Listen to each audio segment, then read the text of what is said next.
ഗസയിലെ തകർന്നു വീണ കെട്ടിടങ്ങൾക്ക് നടുവിൽ വിശന്നു വലഞ്ഞു വന്ന ഒരു ഫലസ്തീനിയൻ പെൺകുട്ടിയുടെ തലക്ക് നേരെ തോക്ക് ചൂണ്ടിക്കൊണ്ട് ഒരു ഇസ്രായേലി പട്ടാളക്കാരൻ പറഞ്ഞു അത്രേ, ഇന്നത്തെ സൂര്യാസ്തമയം കാണാൻ നിനക്ക് ഭാഗ്യമുണ്ടെന്ന് തോന്നുന്നില്ല.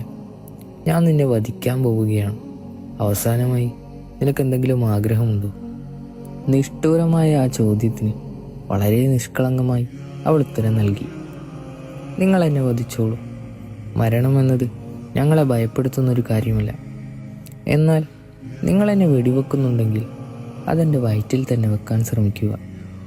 ഒരുപക്ഷെ ആ ഒരു വെടിയുണ്ട കൊണ്ടെങ്കിലും എൻ്റെ വിശപ്പൊരൽപ്പം മാറുമല്ലോ എന്ന് ഞാൻ ആഗ്രഹിക്കുന്നുണ്ട്.